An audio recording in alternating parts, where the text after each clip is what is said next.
दोस्तों, भारत और पाकिस्तान के बीच हालात इस समय बेहद नाजुक मोड़ पर आ खड़े हुए हैं।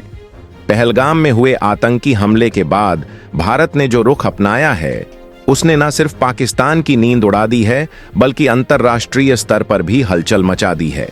26 निर्दोष भारतीयों की जान लेने वाला यह हमला महज एक आतंकी हरकत नहीं, बल्कि भारत की संप्रभुता और आत्मा पर हमला था। और अब भारत ने यह साफ कर दिया है कि इस हमले का जवाब सिर्फ बयानबाजी या सीमित कार्रवाई से नहीं, बल्कि ठोस और निर्णायक कदमों से दिया जाएगा।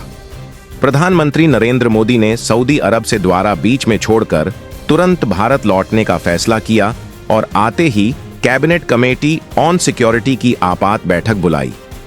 इस बैठक में कई बड़े फैसले ले गए, जिनमें सबसे प्रमुख था पाकिस्तान के साथ हर प्रकार के राजनयिक संबंधों को तत्काल प्रभाव से निलंबित करना।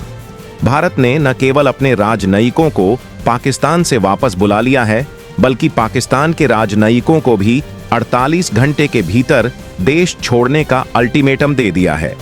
इसके साथ ही अटारी बॉर्डर को पूरी तरह सील कर दिया गया है और पाकिस्तानी नागरिकों के लिए वीजा की प्रक्रिया पर भी रोक लगा दी गई है। दोस्तों, वीडियो में आगे बढ़ने से पहले अभी आप हमारे चैनल को सब्सक्राइब कर लें, ताकि ऐसे ही खबरें आप तक सबसे पहले पहुंच सकें। और कमेंट बॉक्स में जय हिंद जरूर लिखें। इधर पाकिस्तान में भी बौखलाहट अपने चरम पर है।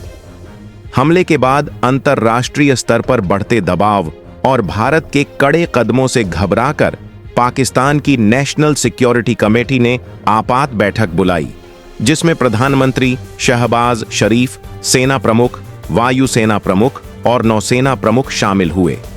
बैठक के बाद पाकिस्तान ने कराची तट से मिसाइल परीक्षण की घोषणा कर दी, जो 24 और 25 अप्रैल की रात को किया गया। यह परीक्षण एक तरह से भारत को चेतावनी देने की कोशिश थी, लेकिन हकीकत यह है कि इससे भारत का रुख और भी ज्यादा आक्रामक होता जा रहा है। भारत ने कराची से सटी समुद्री सीमाओं पर अपनी निगरानी बढ़ा दी है। गुजरात के समुद्री इलाकों में हर एक संदिग्ध गतिविधि पर बारीकी से नजर रखी जा रही है। सेना, नेवी और एयरफोर्स को पूरी तरह अलर्ट पर रखा गया है। इस बीच भारत ने अपने आधुनिक युद्धपोत INS सूरत से समंदर में मिसाइल का सफल परीक्षण किया, जो पाकिस्तान के लिए एक करारा जवाब था। यह सिर्फ एक शक्ति प्रदर्शन नहीं, बल्कि यह संदेश था कि अगर दुश्मन उकसाएगा तो भारत अब चुप नहीं बैठेगा। पहलगाम हमले के बाद जम्मू कश्मीर में भी सुरक्षा व्यवस्था को पूरी तरह हाई अलर्ट पर रखा गया है। सेना प्रमुख उपेंद्र द्विवेदी खुद घाटी का दौरा करने वाले हैं और ग्राउंड जीरो से रिपोर्ट लेंगे। इस हमले के पीछे किस संगठन का हाथ है, इसकी जांच NIA और RIV के अधिकारियों द्वारा युद्ध स्तर पर की जा रही है। सूत्रों के अनुसार भारत ने पाकिस्तान के कब्जे वाले इलाकों में सक्रिय 42 आतंकी ठिकानों की पहचान कर ली है और इन पर कार्रवाई अब केवल वक्त की बात है।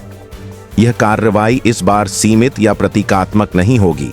भारत अब बालाकोट जैसी एकल स्ट्राइक नहीं, बल्कि सिलसिलेवार और निर्णायक सैन्य कार्रवाई की रणनीति पर काम कर रहा है। यह रणनीति पूरी तरह से इजराइल मॉडल पर आधारित होगी, जहां हमला वहीं किया जाएगा जहां से साजिशें रची जाती हैं, चाहे वह सीमा के इस पार हो या उस पार। पाकिस्तान में मौजूद आतंक के अड्डों को अब भारत किसी भी कीमत पर छोड़ने के मूड में नहीं है। भारत ने दुनिया के तमाम देशों को पहलगाम हमले की ब्रीफिंग दी है।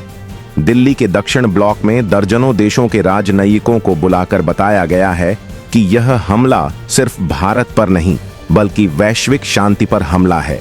भारत ने स्पष्ट कर दिया है कि अब वह केवल शब्दों से नहीं, बल्कि ठोस कदमों से आतंकवाद का सफाया करेगा।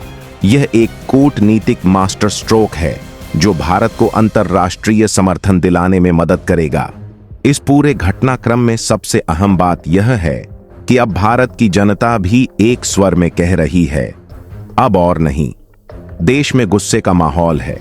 लोग सरकार से सख्त कार्रवाई की मांग कर रहे हैं और इस बार सिर्फ सर्जिकल स्ट्राइक नहीं, बल्कि आतंकी नेटवर्क को जड़ से खत्म करने की इच्छा जता रहे हैं। पाकिस्तान की ओर से शिमला समझौते को निलंबित करना, बाघा बॉर्डर को बंद करना और भारतीयों को 30 अप्रैल तक देश छोड़ने का आदेश देना साफ दर्शाता है कि इस्लामाबाद अंदर से कितना डरा हुआ है। मिसाइल परीक्षण, सुरक्षा परिषद की आपात बैठकें और युद्ध की तैयारी, यह सब एक हारे हुए देश की घबराहट को बयां करता है। भारत और पाकिस्तान के बीच तनाव अब उस मोड़ पर आ चुका है जहां आर पार की लड़ाई तय मानी जा रही है। सवाल सिर्फ इतना है कि पहला निर्णायक कदम कौन उठाएगा और कब। लेकिन एक बात बिल्कुल साफ है, अब भारत आतंकवाद को सिर्फ जवाब नहीं देगा, उसका हिसाब करेगा, और वो भी ऐसा कि आने वाली पीढ़ियां याद रखेंगी।